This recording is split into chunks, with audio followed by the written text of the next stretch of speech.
আমার নতুন recipe crispy sushi. আমার মনে হয় সবার এই রেসিপি ভালো লাগবে। তো চলুন দেখা যাক কিভাবে বানাতে হয়। আমি স্টিম রাইস করে নিয়েছি। এখানে আমি 2 চামচ রাইস ভিনেগার এবং 1 চামচ লবণ, আধা চামচ চিনি দিয়ে দিলাম। এখন আমি একটা নড়ি নিয়েছি। এখানে আমি হাতে একটু পানি লাগিয়ে স্টিম রাইসগুলো এখানে স্প্রেড করে দিচ্ছি নড়ির উপরে। ফিশ এগ স্প্রেড করে দিচ্ছি। গাজর দিয়ে দিলাম।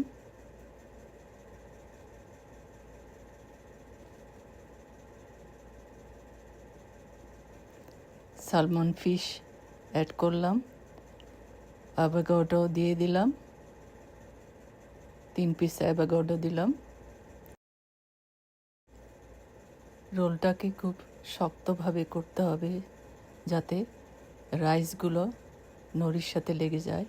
এই সুন্দরভাবে লেগেছে, দেখুন রোলটা। এখন আমি আর একটা ফ্লেভার দিয়ে আমি আর একটা রোল করে নিব। আমি এখানে 2টা সস দিয়েছি। একটা হচ্ছে অ্যাভোকাডো দিয়ে অলিভ অয়েল এবং ম্যায়োনিজ দিয়ে hot chilli sauce. Fish egg spread করে দিলাম, সাথে কুচি করা গাজর, কিউকাম্বার দিয়ে দিলাম 2 পিস, গাজর দিয়ে দিলাম 2 পিস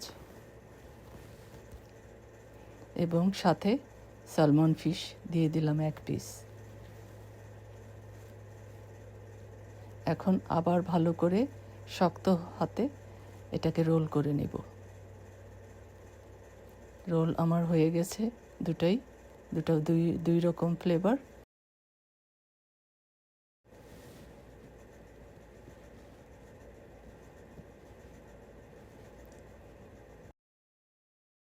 ব্যাটারের মধ্যে এই রোলগুলোকে গড়িয়ে তারপর ব্রেড ক্রামের সাথে আমি কোট করে নেব। এরপর আমি ফ্রাই করতে চলে যাব।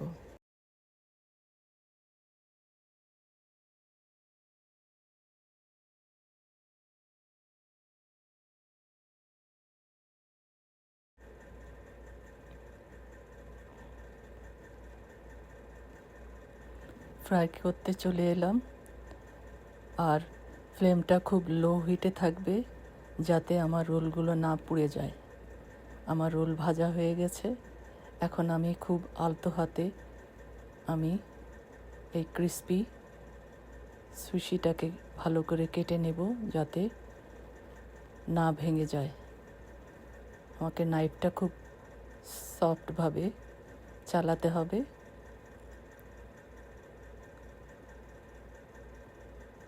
খুব সুন্দর একটা পিস হয়েছে। উপরে আমি একটু স্টিম করা ফিশ এগ দিয়ে দিলাম। কিউকাম্বার খুব মিহি করে কেটে উপরে স্প্রেড করে দিলাম।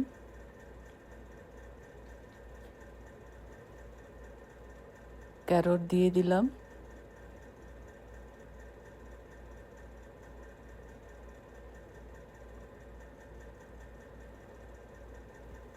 গ্রিন অনিয়ন কুচি করে কেটে উপরে স্প্রেড করে দিলাম।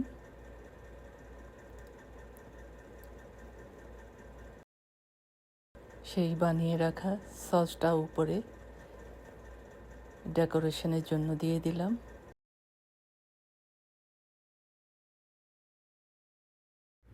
আমার এই ভিডিও যদি আপনাদের ভালো লেগে থাকে তাহলে লাইক এবং সাবস্ক্রাইব করুন এবং আমার পাশে থাকুন।